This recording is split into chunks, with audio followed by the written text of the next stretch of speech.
His touch is death. I mean, can you imagine a more chilling thing for someone to say about you? That's what one of Jay Gould's own partners said about him. It pretty much sums up the legend, right? This guy was the absolute boogeyman of Gilded Age Wall Street.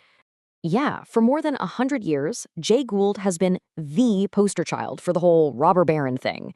But what if that's not the whole story? What if we've got it all wrong? Because there's this really powerful counter-narrative that's been bubbling up.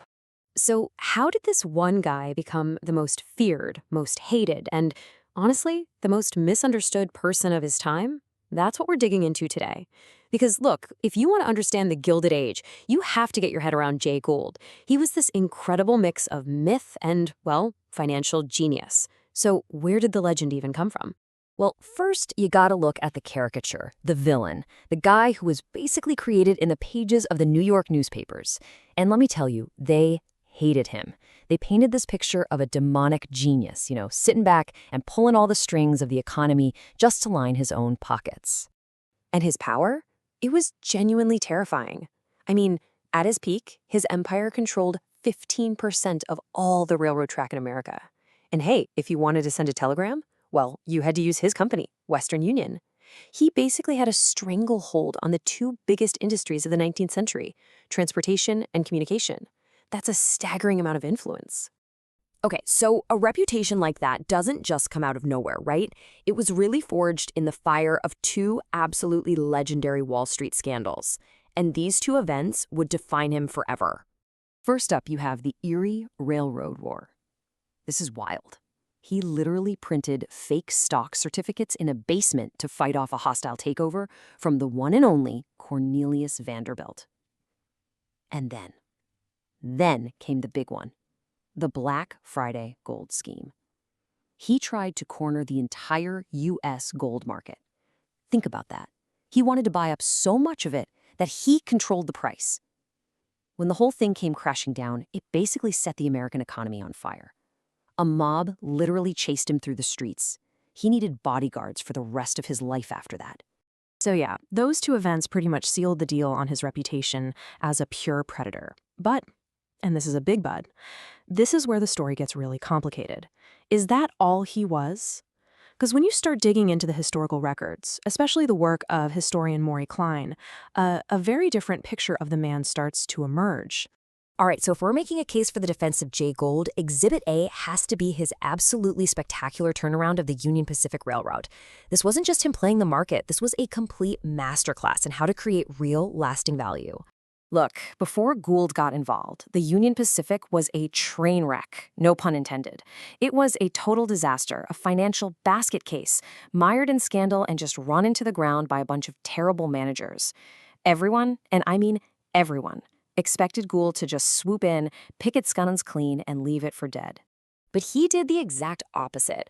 Under his watch, Union Pacific stock delivered an incredible 19% compound annual growth rate. He turned it into a stable, profitable company. And get this, he did it during one of the worst economic depressions of the entire century. That's not what a wrecker does. That's the work of a builder.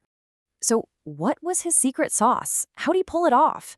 Well, what the research shows is that he basically pioneered this totally integrated system.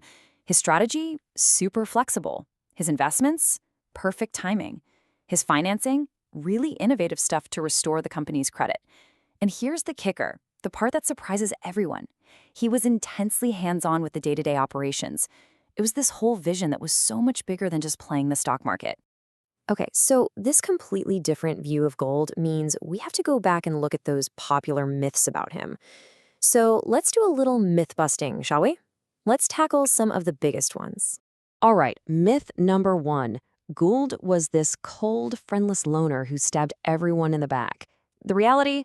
Totally different. The guy was fiercely loyal. He kept business alliances going for decades.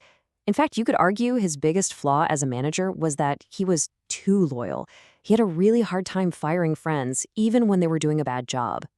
Myth number 2. He was just a speculator, a shark, who just fed on dying companies. Well, the reality, like we just saw with the Union Pacific, is that he was a super active investor and a builder. More often than not, he left companies way stronger than how he found them. And finally, myth number 3, the idea that he only cared about money, about the stock ticker. couldn't be further from the truth. He was actually obsessed with the nitty-gritty operational details. He was the one pushing to develop local industries, like coal and cattle, all along his rail lines. He even told his managers their policy had to be to build up and develop a local business which cannot be diverted or taken away. That's a long-term builder's mindset. So you have this incredibly complex, driven guy who builds this massive empire, and it's all defined by his unique personality. But what happens when that empire gets passed down to his kids? It really brings up a fascinating question, you know? Can those kinds of survival instincts, the ones forged in real hardship, actually be inherited? So when Jay Gould died, he left behind a fortune of $72 million. Now, that might not sound like a crazy number today, but back then, in today's money, that's something like $71 billion. Just try to wrap your head around that. It's an almost unimaginable amount of wealth. Okay, so what happened to it? Well, his eldest son, George, took over the railroad empire. When he died, his kids were left with just over $5 million after all the debts were paid. That is a 93% loss. 93% of the family fortune gone in just one generation. It's like where the father was a predator, the son was prey. And his other kids, their stories are just as dramatic. His daughter Anna married some French count who managed to burn through almost 70% of her inheritance, building a pink marble palace. But then you have his other daughter, Helen, who went in a completely different direction. She became this famous philanthropist, just systematically giving the money away to good causes, and she ended up being called America's sweetheart. Can you imagine? The daughter of the most hated man in America becomes America's sweetheart? It's incredible. So how do you square all this? How do you make sense of it? You got the ruthless predator who was also a brilliant builder, the most hated man in America who was the father of America's sweetheart.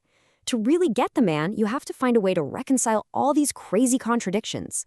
And maybe this one image says it all. This is the man that mobs literally wanted to tear limb from limb, right? And what does he do? He builds the biggest private greenhouse in the entire country. And he'd spend hours in there, by himself, tending to his orchids, flowers so delicate that a 1-degree shift in temperature could kill them. Think about that. The man with the touch of death spent his private time cultivating the most fragile life imaginable. Maybe the key to all of it goes back to his childhood. When he was just 4 years old, his father locked him in a dark basement, and then just forgot he was there. That kind of trauma, it forges a certain set of ruthless survival skills inside you. Skills that were powerful enough to build a $71 billion empire. But as his children's lives showed all too clearly, those are skills you just can't inherit. So in the end, what do we make of Jay Gould? What's his legacy? Was he, like one eulogy said, just a colossal failure, a purely selfish man? Or was he something else? A flawed, yeah, but brilliant developer who, as one of his contemporaries put it, risked and planted his millions in developing a new country? I think the answer is probably as complicated and contradictory as the man himself, and it's something we're still debating today.